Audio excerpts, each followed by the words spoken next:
Happy Valentine's day. ഇന്ന് Valentine's day സ്പെഷ്യലായിട്ട് ഒരു കേക്ക് ആവാം. വാലന്റൈൻസ് ഡേ എന്ന് പറയുമ്പോൾ തന്നെ നമ്മുടെ മനസ്സിലേക്ക് വരുന്ന കളർ റെഡാണ്.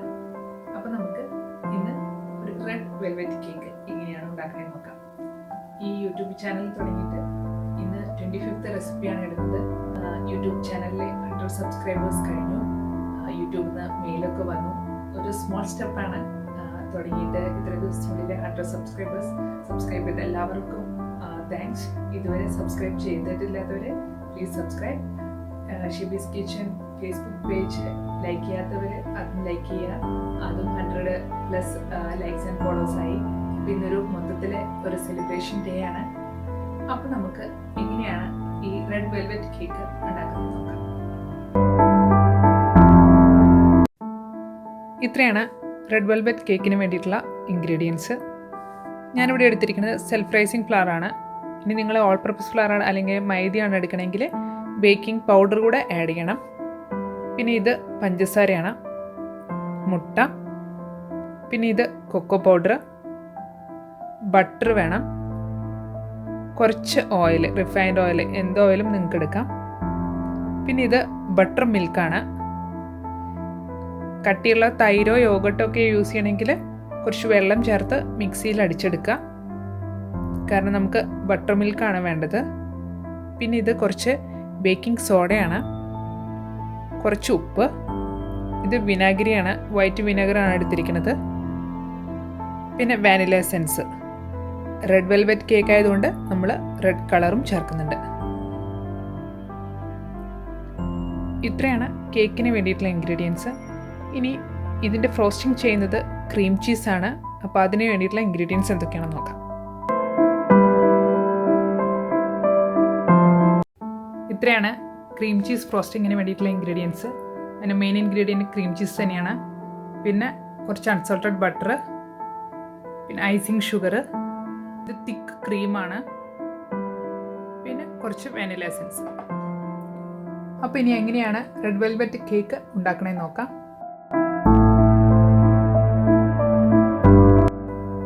നമുക്ക് ഓരോരോ സ്റ്റെപ്പായിട്ട് ചെയ്യാം. അപ്പോൾ നമുക്ക് പെട്ടെന്ന് തന്നെ കേക്ക് റെഡിയാക്കി എടുക്കാൻ പറ്റും. ഞാനിവിടെ 2 ലെയർ കേക്കായിട്ടാണ് ഉണ്ടാക്കുന്നത്. അപ്പോൾ 2 പാൻ എടുത്ത് വെച്ചിട്ടുണ്ട്. അതിനകത്ത് ഞാൻ ജസ്റ്റ് ബട്ടർ ഒന്ന് അപ്ലൈ ചെയ്തിട്ട് ഒരു പാർച്ച്മെൻറ്റ് പേപ്പർ ഇട്ട് വെച്ചിരിക്കുന്നതാണ്. അപ്പോൾ നമുക്ക് പെട്ടെന്ന് അത് കേക്ക് എടുക്കാൻ പറ്റും. പിന്നെ അവൻ 180 ഡിഗ്രീസിൽ പ്രീ ഹീറ്റ് ചെയ്യാനിടാം. ഇത് രണ്ടും റെഡിയാക്കി കഴിഞ്ഞിട്ട് വേണം ബാറ്റർ റെഡിയാക്കാൻ തുടങ്ങാനായിട്ട്. അപ്പോൾ ബാറ്റർ ആയ അപ്പോൾ തന്നെ നമുക്ക് ഈ പാനിലോട്ട് ഒഴിച്ചിട്ട് നമുക്ക് വെള്ളോട്ട് വയ്ക്കാൻ പറ്റും. എപ്പോഴും ബേക്ക് ചെയ്യുമ്പോൾ അളവുകൾ കൃത്യമാവാൻ ശ്രദ്ധിക്കാം. ഞാനൊരു കിച്ചൺ സ്കെയിൽ എടുത്ത് വെച്ചിട്ടുണ്ട്. എപ്പോഴും കിച്ചൺ സ്കെയിലും അതുപോലെ തന്നെ മെഷറിംഗ് കപ്സും സ്പൂണുകളും, ടേബിൾ സ്പൂൺ, ടീസ്പൂൺ എന്നൊക്കെ പറയുമ്പോൾ അതിന് വേണ്ടിയിട്ടുള്ള സ്പൂണുകളും ഒക്കെ റെഡിയാക്കി വയ്ക്കുക. അപ്പോൾ നമുക്ക് ഈസി ആയിട്ട് മെഷർ ചെയ്ത് ബേക്ക് ചെയ്യാൻ പറ്റും. ഇപ്പോൾ ആദ്യം തന്നെ ഞാൻ എടുക്കുന്നത് സെൽഫ് റൈസിങ് ഫ്ലവർ ആണ്. അത് 250 ഗ്രാമാണ് എടുക്കുന്നത്. ഇപ്പോൾ കാണാൻ പറ്റും 250 ഗ്രാം സെൽഫ് റൈസിങ് ഫ്ലവർ ആണ് എടുത്തിരിക്കുന്നത്. ആദ്യം തന്നെ നമുക്ക് ഡ്രൈ ഇൻഗ്രീഡിയൻസ് ഒന്ന് സീവ് ചെയ്തെടുക്കാം. അതിന് വേണ്ടിയിട്ട് സീവർ ഉണ്ടെങ്കിൽ നിങ്ങൾക്ക് ഇത് എടുക്കാം, അല്ലെങ്കിൽ ജസ്റ്റ് ഒരു അരിപ്പ എടുത്താലും മതി.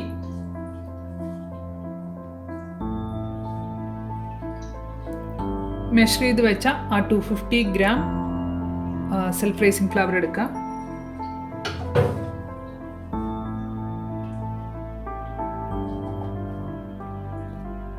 കാൽ കപ്പ് കൊക്കോ പൗഡർ,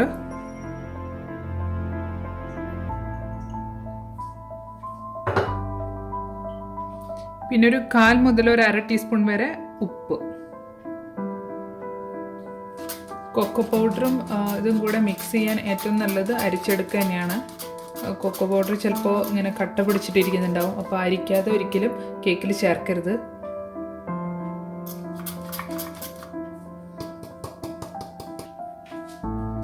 ഇപ്പോൾ നമ്മുടെ ഡ്രൈ ഇൻഗ്രീഡിയൻസ് റെഡി ആയിട്ടുണ്ട്. നമുക്കത് മാറ്റി വയ്ക്കാം. ഇനി നമുക്ക് വെറ്റ് ഇൻഗ്രീഡിയൻസ് റെഡിയാക്കി വയ്ക്കാം. അതിന് വേണ്ടിയിട്ട് 1 കപ്പ് ബട്ടർ മിൽക്ക്. നേരത്തെ പറഞ്ഞ പോലെ നിങ്ങളിൽ ബട്ടർ മിൽക്ക് ഇല്ലെങ്കിൽ കട്ടിയുള്ള തൈരോ യോഗട്ടോ ആണ് യൂസ് ചെയ്യണമെങ്കിൽ കുറച്ച് വെള്ളം ഒഴിച്ച് മിക്സിയിലടിച്ച് ലൂസാക്കി എടുക്കേണ്ടതാണ്. ഇനി നിങ്ങളുടെ കയ്യിൽ തൈരോ യോഗട്ടോ ഒന്നും ഇല്ലെങ്കിൽ 1 കപ്പ് പാലെടുത്ത് ഒരു 1-1.5 ടീസ്പൂൺ വിനാഗിരി ഒഴിച്ച് ഒരു 10-15 മിനിറ്റ് നേരം മാറ്റി വയ്ക്കുക. എന്നിട്ടൊന്ന് മിക്സിയിൽ അടിച്ചെടുക്കുക. അപ്പോഴും നമുക്ക് വേണ്ട ബട്ടർ മിൽക്ക് കിട്ടും. ഇതിലേക്ക് ഞാനൊരു 1.5 ടീസ്പൂൺ വാനില എസൻസ് ഒഴിക്കുന്നുണ്ട്. ഇത് റെഡ് വെൽവെറ്റ് കേക്ക് ആയതുകൊണ്ട് നമ്മൾ റെഡ് കളർ ചേർക്കുന്നുണ്ട്. കളർ ചേർക്കുമ്പോൾ എപ്പോഴും ക്വാളിറ്റിയുള്ള കളർ ചേർക്കാൻ ശ്രമിക്കുക. ഇനി റെഡ് കളറിന് വേണ്ടിയിട്ട് വേണമെങ്കിൽ ബീട്രൂട്ട് ജ്യൂസും ചേർക്കാം. പിന്നെ ഇതിൻ്റെ ക്വാണ്ടിറ്റി ചിലരുടെ ജെല്ലായിരിക്കും, ചിലരുടെ പൗഡർ ആയിരിക്കും. അപ്പോൾ അതിൻ്റെ ക്വാണ്ടിറ്റി ഞാൻ പറയുന്നില്ല. നിങ്ങൾക്ക് റെഡ് കളറ് എത്ര കിട്ടുന്നുണ്ടോ അതിനനുസരിച്ച് നിങ്ങൾ ചേർക്കേണ്ടതാണ്. ഇതൊന്ന് മിക്സ് ചെയ്ത് മാറ്റി വയ്ക്കാം. കളർ ചേർക്കുമ്പോൾ വളരെ സൂക്ഷിച്ച് മിക്സ് ചെയ്ത് മാറ്റി വയ്ക്കാം. ഇപ്പോൾ വെറ്റ് ഇൻഗ്രീഡിയൻസ് റെഡി ആയിട്ടുണ്ട്. ഇത് ബട്ടറാണ്, അൺസോൾട്ടഡ് ബട്ടറാണ്, 75 ഗ്രാം. ഇത് റൂം ടെമ്പറേച്ചറിലായതാണ്. ഫ്രിഡ്ജിലാണ് വെച്ചിരിക്കണമെങ്കിൽ പുറത്തെടുത്ത് വയ്ക്കുക. നല്ല തണുപ്പ് മാറിയതിന് ശേഷം മാത്രം എടുക്കുക. ഇത് സാധാ പഞ്ചസാരയാണ്, 200 ഗ്രാമാണ് എടുത്തിരിക്കുന്നത്. നമുക്കിത് ബട്ടർ അടിച്ച് അതിൽ കുറേശ്ശെ ചേർക്കാം. അപ്പം നമുക്ക് ബട്ടർ ആദ്യം ബീറ്റ് ചെയ്യാം.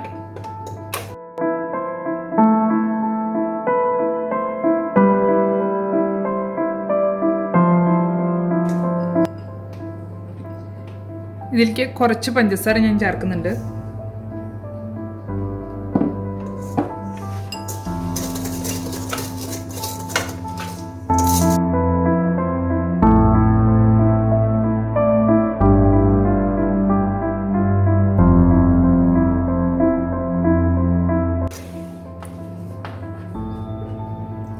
ഇതിലേക്ക് ഞാനൊരു 1/4 കപ്പ് ഓയിൽ ചേർക്കുന്നുണ്ട്.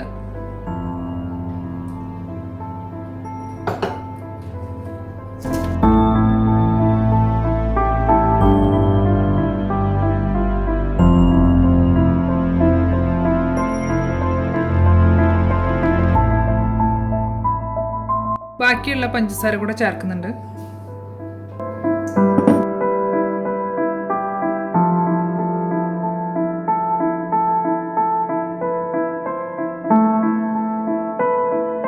നല്ല സ്മൂത്തായിട്ട് വന്നിട്ടുണ്ട്.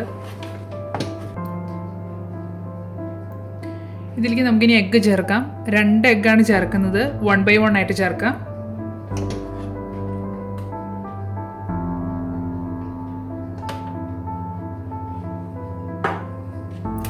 അത് ബീറ്റ് ചെയ്ത് മിക്സ് ചെയ്ത് ചേർക്കാം. അടുത്ത എഗ്ഗ് കൂടെ ചേർക്കാം.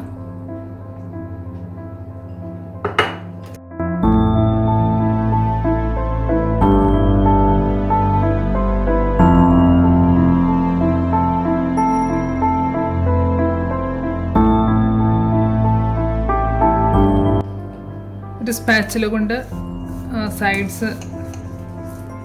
സൈഡിൽ നിന്നൊക്കെ മിഡിലേക്ക് ആക്കാം.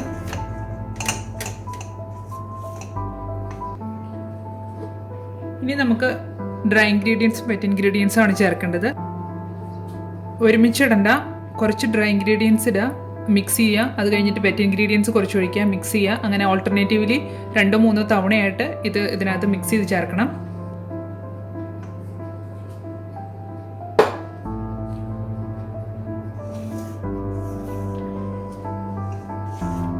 ഇത് ജസ്റ്റ് ഒന്ന് മിക്സ് ചെയ്ത് ചേർക്കുക, അല്ലെങ്കിൽ ഇതെല്ലാം കൂടെ തെറിക്കും.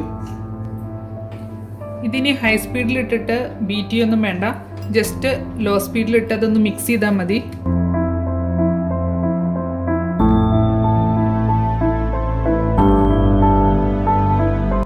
മിക്സ് ചെയ്ത് അന്നേരം തന്നെ നിർത്തുക. ഞാൻ കുറച്ച് വെറ്റ് ഇൻഗ്രീഡിയൻസ് ഒഴിക്കുകയാണ്.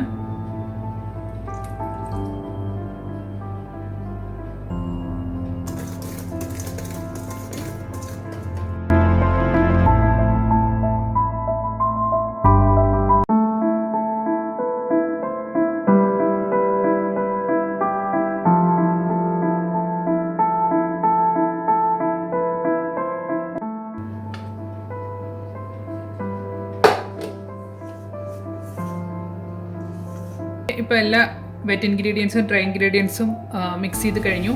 അവസാനത്തെ ചേർക്കാൻ പോകുന്നത് 1 ടീസ്പൂൺ ബേക്കിംഗ് സോഡയും 1.5 ടീസ്പൂൺ വിനാഗിരി. വൈറ്റ് വിനാഗിരിയാണ് ഞാൻ എടുത്തിരിക്കുന്നത്. നിങ്ങൾക്ക് എന്ത് വിനാഗിരി എടുക്കാം. ഇതിനകത്തൊക്കെ മിക്സ് ചെയ്ത് അപ്പം തന്നെ ഇതിലേക്ക് ഒഴിക്കണം.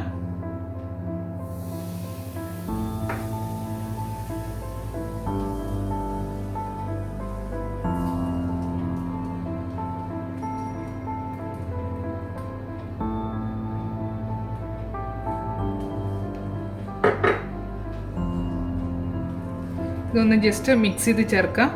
ഇപ്പം തന്നെ ഇത് ബേക്കിംഗ് ടിന്നിലാക്കി ബേക്ക് ചെയ്യാൻ വെക്കണം. ബാറ്റർ ഇങ്ങനെ മിക്സ് ചെയ്തിട്ട് എടുത്ത് വെക്കരുത്.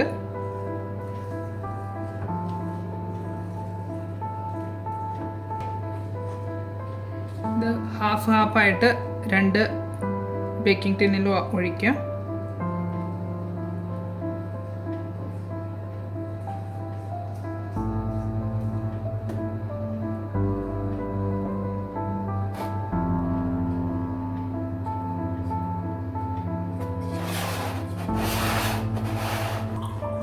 ഒരു ഹാർഡ് സർഫസിൽ വെച്ചിട്ട് ഒന്ന് ടാപ്പ് ചെയ്യാം. എന്തെങ്കിലും എയർ ബബിൾസ് ഉള്ളിലുണ്ടെങ്കിൽ അപ്പോൾ അത് പോവും. ഇത് ഒരു 22 സെൻറ്റിമീറ്ററിൻ്റെ ബേക്കിംഗ് ടിൻസാണ്. അപ്പോൾ ഞാനിതിൽ ഒരു 25 മിനിറ്റ്സൊക്കെ ബേക്ക് ചെയ്യാൻ എടുക്കുള്ളൂ. നിങ്ങൾ നിങ്ങളുടെ അവൻ്റെ സമയം പോലെ നോക്കണം. ഒരു 22 മിനിറ്റ്സൊക്കെ കഴിയുമ്പോൾ ചെക്ക് ചെയ്ത് നോക്കുക. അപ്പോൾ ഇനി ഇത് ബേക്ക് ചെയ്തതിന് ശേഷം കാണിച്ചു തരാം. അപ്പോൾ കേക്ക് റെഡി ആയിട്ടുണ്ട്. 25 മിനിറ്റ്സ് എടുത്തു എനിക്ക് ബേക്ക് ചെയ്യാനായിട്ട്. ഇത് നന്നായി കൂൾ ഡൗൺ ചെയ്യണം.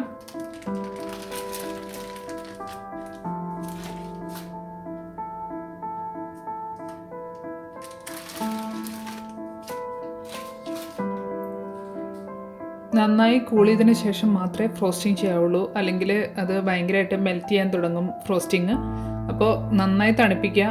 ഇനി നിങ്ങൾക്ക് വേണമെങ്കിൽ കുറച്ച് നേരം വേണമെങ്കിൽ ഫ്രിഡ്ജിലും വയ്ക്കാം. അതിനുശേഷം ഫ്രോസ്റ്റിംഗ് നമുക്ക് ചെയ്യാം. ഇപ്പോൾ കേക്ക് തണുത്ത് കഴിഞ്ഞു. നമുക്കിനി ഫ്രോസ്റ്റിംഗ് ഉണ്ടാക്കാം. അതിന് വേണ്ടിയിട്ട് ഞാൻ 250 ഗ്രാം ക്രീം ചീസ് എടുത്തിട്ടുണ്ട്. ഇത് നമുക്ക് ആദ്യം ബീറ്റ് ചെയ്യാം. ഫ്രിഡ്ജിൽ നിന്ന് പുറത്തെടുത്ത് വെച്ച് റൂം ടെമ്പറേച്ചറിൽ ആക്കിയിട്ട് വേണം ബീറ്റ് ചെയ്യാൻ വേണ്ടിയിട്ട്.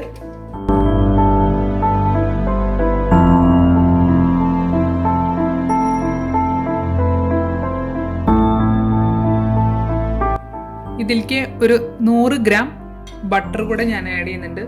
ഇത് അൺസോൾട്ടഡ് ബട്ടറാണ്.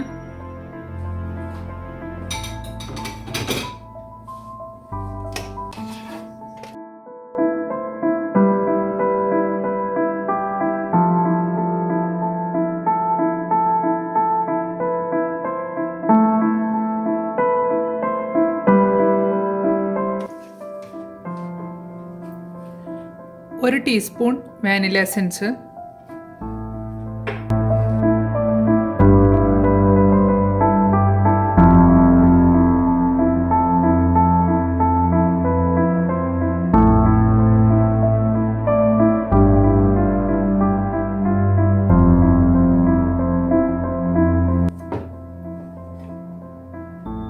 ഇത് ഐസിങ് ഷുഗറാണ്.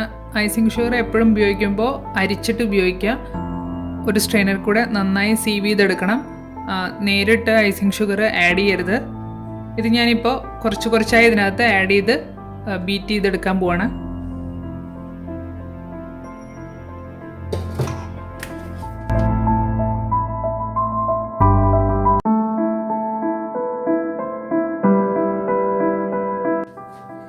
ഇതിലേക്ക് 1 കപ്പ് തിക്ക് ക്രീം ഒഴിക്കാം. അത് ഫ്രിഡ്ജിൽ വെച്ച് നല്ല തണുപ്പിച്ചിട്ട് നേരെ ഒഴിക്കണം.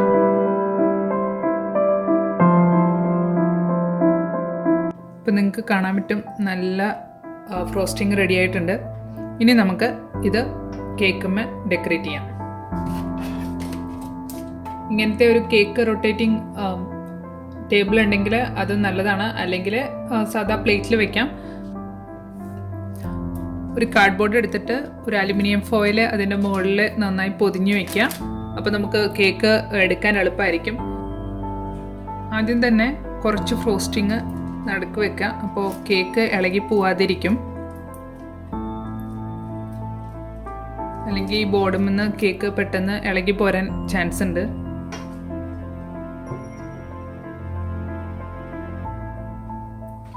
ഞാനിത് അപ്സ് ആൻഡ് ഡൗൺ ആയിട്ടാണ് വെക്കുന്നത്.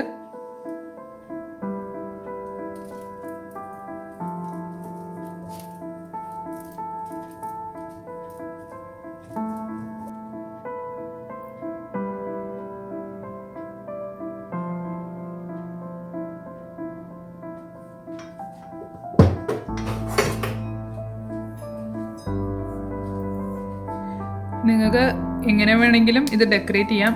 ഞാൻ ഇപ്പോൾ മിഡിലിൽ ജസ്റ്റ് ഒരു ചെറിയൊരു ലെയറേ കൊടുക്കുന്നുള്ളൂ. ഞാൻ സാധാ നൈഫ് വെച്ചിട്ടാണ് ചെയ്യുന്നത്.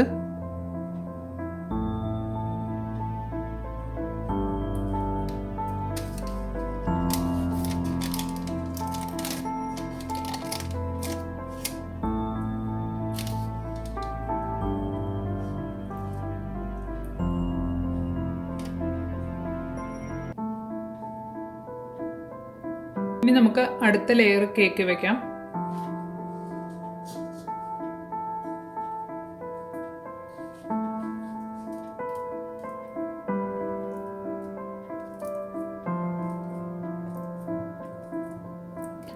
പതുക്കെ ഒന്ന് പ്രസ് ചെയ്യുക. ഇതും ഞാൻ അപ്സൈഡ് ഡൗൺ ആണ് വെച്ചിരിക്കുന്നത്, അപ്പോൾ നല്ല ലെവലിൽ കിട്ടും. ഇനി കേക്ക് ബേക്ക് ചെയ്യുമ്പോൾ കുറച്ച് പൊന്തി നിൽക്കുന്നുണ്ടെങ്കിൽ അതൊന്ന് മുറിച്ച് ലെവൽ ചെയ്യുക. അതിനുശേഷം വേണം ഫ്രോസ്റ്റിംഗ് ചെയ്യാനായിട്ട്.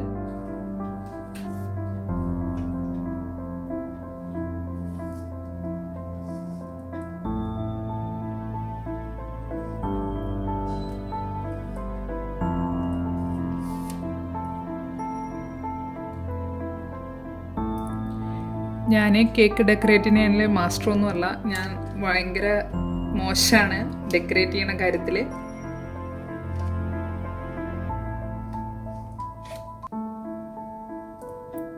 എനിക്ക് പറ്റുന്ന പോലെ ചെയ്യുന്നു, അത്രയേ ഉള്ളൂ.